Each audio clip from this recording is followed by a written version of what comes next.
Imagine करो एक 26 साल का जवान लड़का, पुणे का एक सक्सेसफुल बिजनेसमैन, जिंदगी उस फेज में है जहां सब कुछ परफेक्ट लगता है। घर में शहनाई बजने वाली है। नवंबर में उदयपुर में एक ग्रैंड डेस्टिनेशन वेडिंग प्लान हो चुकी है। मेहमानों के लिए स्पेशल फ्लाइट तक बुक हो चुकी हैं और बगल में खड़ी उसकी खूबसूरत फियांसे, जिसके साथ वो अपनी आगे की पूरी लाइफ सोच चुका है।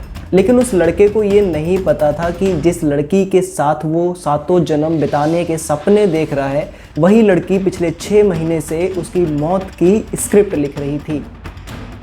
नमस्कार दोस्तों, मैं हूं सौरभ सिंह और आपका बहुत बहुत स्वागत है क्राइम एंड कॉन्शियसनेस पर। आज इस वीडियो में हम पर्दे खोलेंगे एक ऐसी घटना की जिसने पूरे देश में एक बहुत बड़ा सवाल खड़ा कर दिया कि क्या शादी सच में शादी है या एक बहुत महंगी सुसाइड की तैयारी। दोस्तों, आज हम बात करने वाले हैं पुणे के केतन अग्रवाल के मर्डर केस की। एक ऐसी कहानी जो किसी सस्पेंस थ्रिलर मूवी से कम नहीं है। ये कहानी सिर्फ एक मर्डर की नहीं है, ये कहानी इस बेट्रियाल की है, एक डेडली लव ट्रायंगल की और एक ऐसी साजिश की जिसने एक नहीं, दो नहीं बल्कि चार बार मौत को चकमा देने के बाद भी आखिरकार मौत जीत जाती है। और जब इस केस की सच्चाई सामने आई तो पुलिस के भी होश उड़ गए। तो आखिर 18 जून को लोहागढ़ फोर्ट की 300 फुट गहरी खाई के पास उस दिन एग्जैक्टली हुआ क्या था, चलिए शुरू से शुरू करते हैं बिल्कुल डिटेल में। कहानी की शुरुआत होती है 2025 की दिवाली पार्टी से। यहाँ 20 साल की सिया गोयल की मुलाकात होती है 22 साल के चेतन चौधरी से। दोनों एक दूसरे की तरफ अट्रैक्ट होते हैं और उनके बीच में एक सीक्रेट रिलेशनशिप शुरू हो जाती है। लेकिन जैसा कि हमारी सोसाइटी में होता है, फैमिली प्रेशर। सिया के घर वाले उसकी शादी एक वेल सेटल लड़के के साथ करना चाहते थे और यहीं एंट्री होती है पुणे के एक बहुत बड़े बिजनेसमैन केतन अग्रवाल की। फरवरी 2026 में फैमिली के प्रेशर में आकर सिया और केतन की एंगेजमेंट हो जाती है। केतन बहुत खुश था, उसे अपनी शादी के लिए बड़े बड़े प्लान बनाना शुरू कर दिया था। उदयपुर की एक लग्जरियस लोकेशन फाइनल हो चुकी थी, लेकिन दूसरी तरफ सिया के दिमाग में कुछ और ही चल रहा था। वो किसी भी कीमत पर ये शादी नहीं करना चाहती थी और यहाँ से शुरू होती है वो खौफनाक साजिश जिसने सिया और उसके लवर चेतन ने मिलकर रचा था। आपको लग रहा होगा कि उन्होंने गुस्से में आकर ऐसा कुछ गलत कदम उठाया होगा, मगर नहीं, इन दोनों ने पूरे 6 महीने तक प्लानिंग की इस काम को अंजाम देने की। पुलिस इन्वेस्टिगेशन में बाद में सामने आया कि 6 महीने के बीच में सिया और चेतन के बीच में लगभग 2000 से ज़्यादा फ़ोन कॉल्स हुए थे। कुछ रिपोर्ट्स तो यहाँ तक बताती हैं कि इन कॉल्स के नंबर 4400 के आसपास थे। सोचो, सैकड़ों घंटों की बातचीत और इन कॉल्स पर कोई रोमांस नहीं, कोई मीठी मीठी बातें नहीं, बल्कि केतन को रास्ते से हटाने की प्लानिंग हो रही थी। मर्डर की प्लानिंग हो चुकी थी, बस अब एग्जीक्यूशन बाकी था और इनके एग्जीक्यूशन प्लान इतना शातिर था कि किसी को भी शक ना हो सके। इन्होंने डिसाइड किया था कि केतन की मौत एक सुसाइड लगनी चाहिए और यहीं से पहला अटेम्प्ट होता है 31 मई को, जब सिया केतन को मनाती है कि चलो लोहागढ़ फोर्ट घूमने चलते हैं। ये पहला अटेम्प्ट होता है जब केतन और सिया लोहागढ़ फोर्ट घूमने जाते हैं। केतन मान जाता है और दोनों वहां पहुंचते हैं। खाई के किनारे खड़े होकर केतन नज़ारे देख रहा होता है, तभी सिया उसके पीछे से उसे ज़ोर से धक्का देती है। लेकिन केतन की किस्मत उस दिन उसका साथ देती है। गिरते वक्त उसके हाथ में एक पेड़ की डाली आ जाती है और वो उसमें लटक जाता है। अब सिया घबरा जाती है कि अगर केतन ऊपर आया तो उसे उसकी सच्चाई बाहर आ जाएगी। अपने आप को बचाने के लिए वो तुरंत एक झूठ तैयार करती है और ज़ोर ज़ोर से चिल्लाने लगती है, सांप सांप सांप। वो केतन को बोलती है कि तुम्हारे पैरों के पास सांप था, मैं डर गई थी इसलिए गलती से धक्का लग गया। केतन, जो उससे बेइंतहा प्यार करता था, उसकी इस झूठी कहानी पर भरोसा कर लेता है।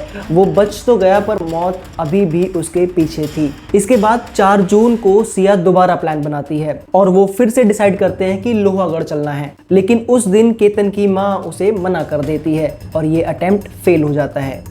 अब आता है 6 जून। इन दोनों का बाली में एक grand pre wedding photoshoot plan था। केतन की सारी तैयारियां हो चुकी थी। दोनों मुंबई एयरपोर्ट के लिए निकलते हैं। रास्ते में एक फूड प्लाजा पर रुकते हैं। यहाँ सिया इतनी चालाकी से केतन का पासपोर्ट उसके बैग से निकालती है और वहाँ रखे एक डस्टबिन में फेंक देती है। सोचो कितना शार्प माइंड था उसका और कितनी हिम्मत लगी होगी उसको ये सब करने में। केतन का पासपोर्ट गायब हो चुका था, बाली की ट्रिप कैंसिल हो जाती है। केतन को अभी भी लगता है कि उसकी किस्मत खराब है या उसकी केयरलेस मिस्टेक है, लेकिन उस भोले इंसान को क्या पता था कि ये सब उस मास्टरमाइंड लड़की का किया धरा है जो उसे देश से बाहर जाने ही नहीं देना चाहती थी ताकि उसका मर्डर प्लान कंप्लीट हो सके। इसके बाद 14 जून को एक और अटेम्प्ट होता है। सिया फिर से केतन को लोहागढ़ ले जाती है, लेकिन उस दिन वहां टूरिस्ट की इतनी ज़्यादा संख्या, इतनी ज़्यादा भीड़ होती है कि सिया उसको धक्का देने का मौका नहीं मिलता है। 3 बार किस्मत ने केतन का साथ दिया, लेकिन कहते हैं ना, बुरा वक्त कभी भी आ सकता है और जब आता है तो वो बहुत बहुत बहुत दिनों तक रहता है। अब आता है 18 जून, केतन के बर्थडे से ठीक एक दिन पहले सिया और चेतन उस दिन सुबह एक कैफे में मिलते हैं और वहां फाइनल प्लान बनाते हैं। सिया केतन को फाइनली लोहागढ़ फोर्ट ले जाने के लिए मना लेती है। वहां एक सुनसान जगह देखकर खाई के किनारे जब केतन का ध्यान नहीं होता है तो सिया उसको एक आखिरी धक्का दे देती है और इस बार कोई पेड़ की डाली नहीं थी। केतन सीधा 300 से 400 फुट गहरी खाई में जा गिरता है और ऑन द स्पॉट उसकी मौत हो जाती है। केतन के गिरने के बाद सिया ड्रामा शुरू करती है। वो रोने धोने की एक्टिंग करती है ताकि लोगों को लगे कि ये एक ट्रेजेडिक एक्सीडेंट था। शुरू में पुलिस को भी यही लगा था। सिया पुलिस को स्टेटमेंट देती है कि केतन सेल्फी ले रहे थे और उनका पैर फिसल जाता है, मगर फिर कुछ ही देर के बाद वो अपना बयान बदल देती है और कहती है कि केतन मुझे पानी की बोतल दे रहा था और तब उसका बैलेंस बिगड़ गया और वो खाई में जाके गिर गया। ये जो स्टेटमेंट में इनकंसिस्टेंसी थी, यहीं से पुलिस को इसमें एक लूप होल दिखने लगता है। एक एक्सपीरियंस्ड इन्वेस्टिगेशन ऑफिसर समझ जाता है कि जब कोई झूठ बोलता है तो वो अपनी ही कहानी भूल जाता है या उसको एग्जैक्ट रिपीट नहीं कर सकता। पुलिस इमीडिएटली लोहागढ़ फोर्ट की उस दिन की सारी सीसीटीवी फुटेज निकलवाती है और उस सीसीटीवी में एक ऐसी चीज दिखती है जिसने इस पूरे केस को पलट कर रख देती है। फुटेज में दिखता है कि जब सिया और केतन फोर्ट में घूम रहे थे तो उनके ठीक पीछे एक हुडी पहने हुए लड़का उन्हें कंटिन्यूअसली स्टॉक कर रहा था। वो चुप चुप कर उन पर नजर रख रहा था। पुलिस उस हुडी वाले लड़के की जब आइडेंटिटी निकलवाती है तब वो और कोई नहीं बल्कि सिया का ही बॉयफ्रेंड चेतन चौधरी ही होता है। अब सवाल ये आता है कि सिया का लवर उस दिन वहां क्या कर रहा था। पुलिस ने तुरंत सिया और चेतन की कॉल रिकॉर्ड्स यानी CDR निकलवाई और जब CDR की रिपोर्ट सामने आती है तो सबके होश उड़ जाते हैं। पता चलता है कि एक्सीडेंट के वक्त और उससे पहले लगभग सिया और चेतन के फ़ोन कॉल्स पर लगभग 2000 बार कांटेक्ट होता है और इतना बड़ा जब डेटा सामने आता है तो सब कुछ क्लियर हो चुका था। ये एक्सीडेंट नहीं, एक pre planned cold blooded murder था। पुलिस ने एविडेंस इकट्ठा किए और दोनों को अरेस्ट कर लिया। कोर्ट ने उन्हें पुलिस रिमांड में भेज दिया और इन्वेस्टिगेशन अभी भी चल रही है। दोस्तों, इस केस ने पूरे देश को हिला कर रख दिया। ये हमें सोचने पर मजबूर करता है कि जिसके साथ आप अपनी आधी ज़िंदगी शेयर करने जा रहे हैं, जिसके साथ आप शादी के सपने देख रहे हैं, क्या वाकई में आप उस इंसान को पूरी तरह जानते भी हैं? रेड फ्लैग्स हमेशा होते हैं, बस प्यार में अंधे होकर इंसान उन्हें इग्नोर कर देते हैं।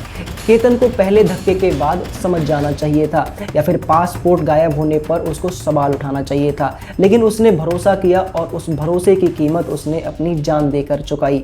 आपको इस पूरे केस के बारे में क्या लगता है? क्या ये इस ट्रेजेडी को रोका जा सकता था? नीचे कमेंट में अपनी राय जरूर लिख कर जाना, क्योंकि मैं हर एक कमेंट पढ़ रहा हूँ। तो इस वीडियो को अपने दोस्तों के साथ ज़रूर शेयर करें ताकि लोगों में अवेयरनेस आए। ऐसी ही डीप और डिटेल्ड क्राइम डॉक्यूमेंट्रीज के लिए चैनल को सब्सक्राइब करना मत भूलना। मिलते हैं आपसे अगली इन्वेस्टिगेशन में, तब तक के लिए सतर्क रहें, सेफ रहें।